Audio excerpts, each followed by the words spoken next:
Hello. Okay. Let me go check on Instagram. Okay, and hopefully we have sound today. Can you guys hear me today? I know it's been a little touch and go. Hi. Hi, Instagram. Okay. Looks like we can hear. Good, good, good. All right. Yay, and Facebook can hear. Welcome, welcome, welcome. Oh, man. Welcome to my office, my home. I am LaNesha Tabb, and it is another Tuesday. I can't believe this is my third ELA lesson, and man, this is just so cool. So if this is your first time joining us, do me a favor. If you are a student, I love to figure out where you guys are from. It is the coolest thing to me when I see people from all over the place and you drop in the comments and you say what grade you are and you tell me where you're from. So if you could go ahead in the comments, just let me know who's here. What grade are you in? What's going on? If you're a teacher, drop in the comments and let me know what grade you teach. And just say hi, because man, quarantine lessons are just, okay. So in just a few minutes, we're going to get started with today's story. It's a good one. Okay, and a lot of you have probably already read this book before, or maybe you read a different version of it because it's a fairy tale. And typically fairy tales are passed down from generations to generations, and the story stays really strong, and it's just one of those stories that a lot of people know. So I love this one. So we're going to get into this book just a bit. Oh, hold on. I've got some friends saying hi. Hi, Will and Michael from Virginia. And I see Hector and Chris from Tennessee. Oh, man. Hello. I see a fifth grader from Utah. It is so good to see you all. And so sorry, Instagram. I have to have the forward-facing camera, so I am unable to read your comments. But after the lesson, I typically go back through and read all of the comments just in case there were, any questions or anything like that. So in just a few minutes, we're going to get started. Do me a favor really quickly before we start, though. If you have ever read Hansel and Gretel or a version of Hansel and Gretel, hit the hearts for me. Hit the hearts on Instagram, hit the hearts on Facebook, and let me know if you've read this, because I would love to hear. Okay, so I'm gonna jump into our learning today. Now, this resource here is available, and I'm probably gonna have to take it out. I'm gonna have to take it out of the shiny little holder here because, and can we see, I forgot to turn my light on. Let me get my light. Maybe that'll help us see a little better. A little bit better. Okay, so yeah, we can see that better. So I have this available. It's just a Google link. You can grab this. It's a teaching chart and an activity that I'm going to send out. And if you want to do it after the lesson, you can, okay? But the cool thing is this week I tried my hand at making it digital.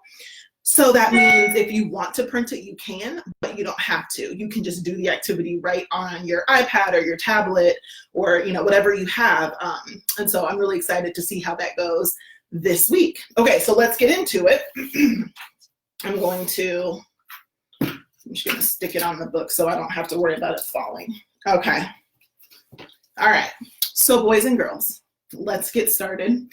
Before we get into this book, the cool thing about fairy tales is typically when we read a fairy tale, right? It's one of those books that it doesn't matter how many times you hear a fairy tale. It's good every single time. Some of my favorite stories are fairy tales.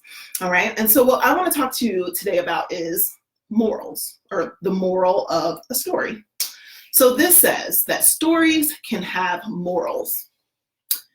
Morals are lessons. Okay. And those lessons are typically rooted in values or principles.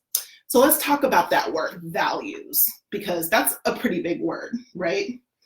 So when we think about values, when we are living our lives and we are meeting people and we have family and we have friends and things like that, the way that we live is often influenced by our values. Okay, so let's see. It says, values are a person's principles or standards of behavior for themselves. We'll talk a little bit about that. It says our values influence our decisions and ideas and the way we live. Okay, so let's think about that. So maybe you have a really good friend and you're like, oh man, I just love this person. They are always kind and honest, and they are just, they're just so great to be around. So you're thinking about how great your friend is. Well, your friend has values, right? So that means for your friend to be so kind and honest and nice and things like that, that means that those things are important to them, right? So those are the values that they hold, okay? Our values influence how we do a lot of things. Let's look at this example down here, okay? What do you guys notice? Uh-oh, that window is broken there. Instagram, hopefully you can see that. Okay, so we have a window, it's broken. Let's read the example. It says, John, okay, so we have somebody named John. John's values include honesty. He always tries to tell the truth. That's good. When he broke the window while he was playing baseball, he told his parents the truth. Wow. Guess what? He told his parents the truth, even though he still got in trouble, right? So that means that his values include honesty. So he really tries to tell the truth and to not tell lies. And, even telling a lie because you don't want to get in trouble, John has values, right? It's just the way we want to live. You can figure out your values when you think about the kind of person that you want to be. And you're like, what kind of person do I want to be? Do I want to be somebody that's honest and kind and caring? Do I care about? Once there lived a poor woodcutter who had come upon hard times. He could no longer feed his wife and children. Tomorrow we will take the children deep into the forest and we will leave them, said the children's stepmother. I cannot do that to my own children, the man said. If you don't, then all 4 of us will starve, said the wife. And she gave him no peace until he agreed. Yikes.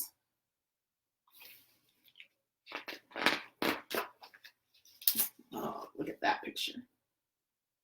Okay. Oh, I see something happening down here. Hansel and Gretel had overheard what their stepmother said. Don't worry, I know what to do, said Hansel. And as soon as the adults fell asleep, Hansel crept outside and filled his pockets with pebbles. Oh, now I see what he's doing. He's outside getting all those pebbles in his pocket. Okay. Wow. All right. See that? The next morning, the stepmother woke Hansel and Gretel. She told them that they were going to collect wood and gave them each a small piece of bread. As they walked, Hansel kept stopping. What are you doing? The father asked. I'm looking at the cat sitting on our roof, Hansel said. You fool! It is just the morning sun shining on the chimney, the stepmother scolded. But Hansel had not been looking at his cat.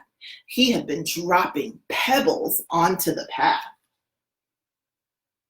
Oh, that was really clever.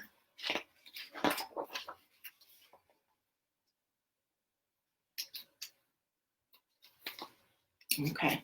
When they were deep in the forest, their father said, you children gather wood and I will make a fire so you don't freeze.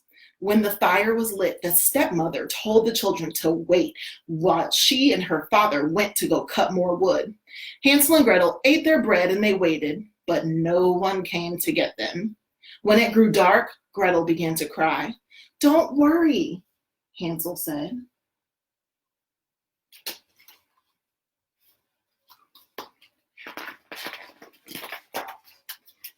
The pebbles Hansel had dropped glistened in the moonlight. and the children followed them home. When their father saw them, he was overjoyed. The stepmother pretended that she was happy too, but secretly she was angry. Oh my gosh. See that? Stepfather there. The stepmother's not very happy.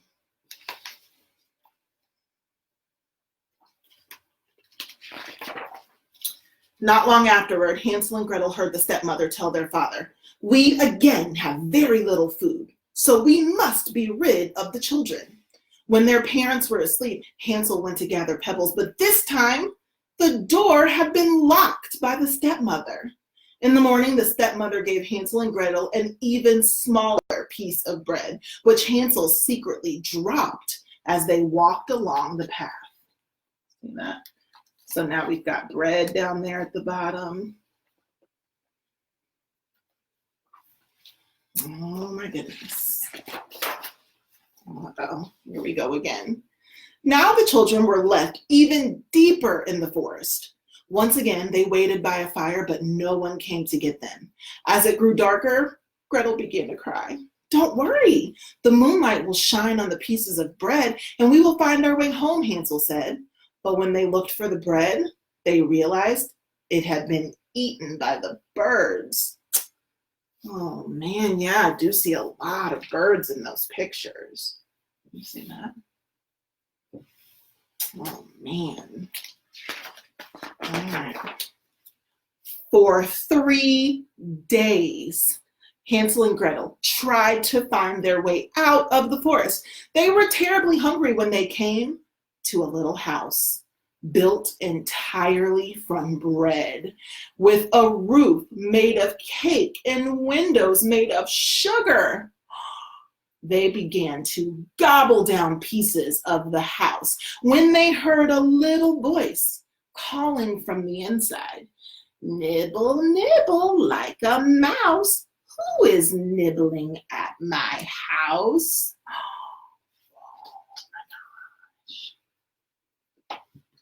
Oh, okay. Oh my goodness. Look at this picture. Oh, suddenly the door opened and out came an old woman. Hansel and Gretel were so frightened that they dropped what they were eating. I would too. Oh my gosh. But the old lady said, "Oh, you dear children, come inside with me and you will be just fine." She served them a delicious meal, and Hansel and Gretel went to sleep thinking they were in heaven. But the woman only pretended to be friendly. She was really a wicked witch who built her sweet house in order to tempt children and capture them for a tasty meal. Oh my goodness. All right. Oh, look at that. Oh my gosh. While Hansel and Gretel slept, the witch looked at them. They will be a good mouthful," she said. And in the morning, she grabbed Hansel and she locked him in a cage, and she ordered Gretel to cook for her brother so that he could be fattened up. Oh my goodness. It's not looking good. Oh my gosh, you see all these like bugs and things everywhere and snails in the cage. Oh, I would not want to be there. Look at that. See that? It says, "Every day the witch said to Hansel, 'Stick out your finger so I can feel if you are fat enough.' But the witch had bad eyes, so Hansel would stick out a little bone that Gretel gave him. The witch wondered why he wasn't getting any bigger." Oh my gosh. Look at that. The witch grew hungrier and hungrier until finally she could wait no longer. She told Gretel to fetch water, in which her brother was to be boiled while she made bread. Then she told Gretel to go climb in the oven to see if it was hot enough. But Gretel could see that the witch had planned to bake her, so she said, I don't know how. Show me. Oh, smart girl. She's pretending herself, isn't she? You stupid goose! The opening is big enough. I could get in myself. The witch cackled as she stuck her head in the oven. Quickly, Gretel gave the witch a big shove and pushed her all the way inside. While the witch burned, Gretel ran and unlocked her brother's cage.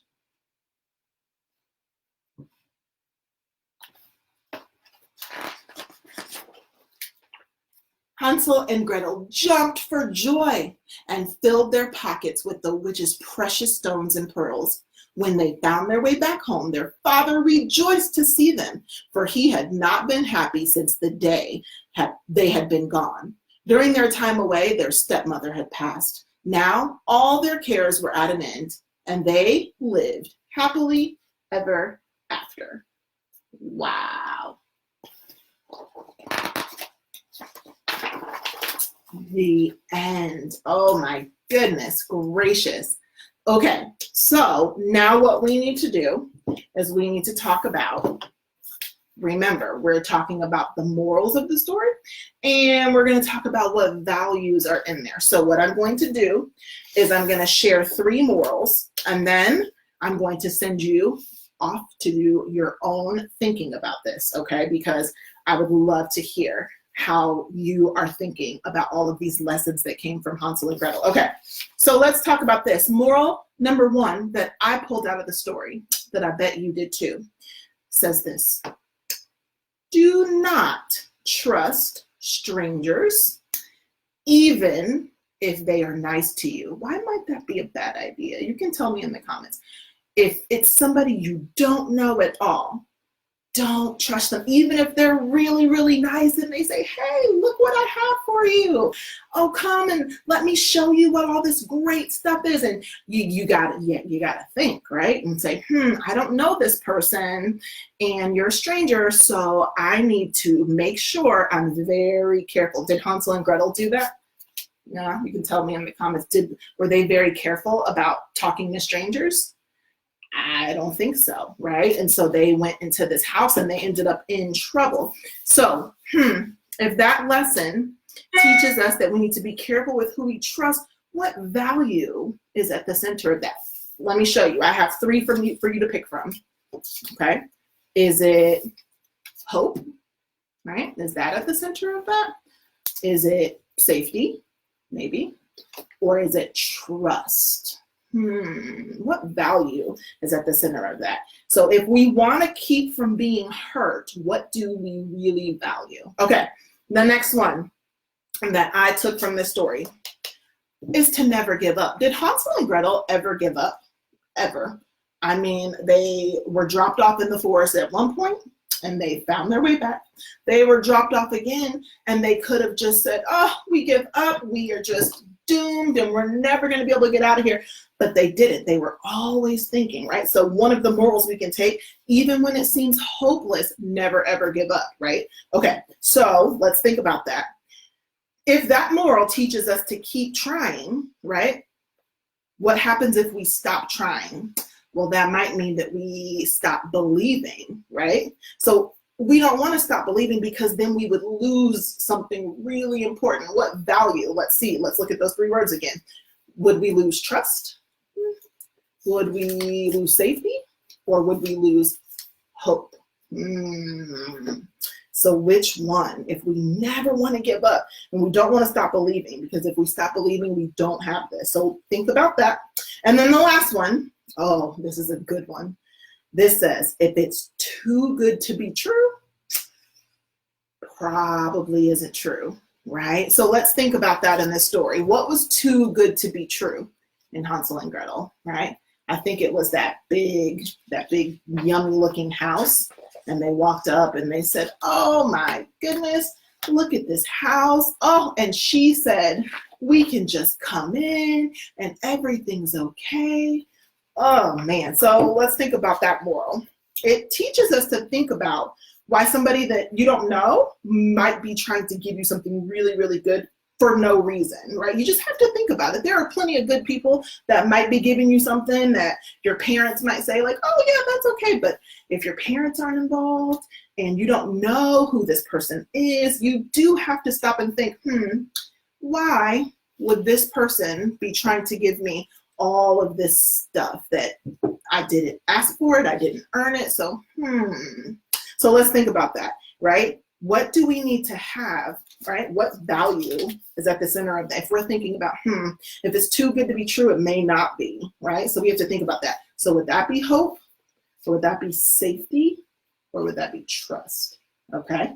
So I'm going to let you guys think about that. So again, at the end of this video, the link for this activity will be there. So if you would like to do this at home, you totally can. Have a conversation about this with somebody at your house. I want you to discuss the morals that are here. And guess what? There's more. There are more lessons to be learned and pulled out from Hansel and Gretel. And it would make for a really good conversation with your family. So I want you to take a look, and I want you to think about all of the things that you can pull out of that story. And then I want you to have a discussion. And then I want you to think about what values are really at the root of those morals from this story. Okay. All right. That is it today. Thank you so much for tuning in, and we will see you tomorrow. I've actually got to run and go change my clothes and get ready to work out on ClassFit. So if you are not prepared for that, you have about 5 minutes to go grab your tennis shoes and get in front of the screen and get ready for a dance fitness workout. All right. I'll talk to you guys later.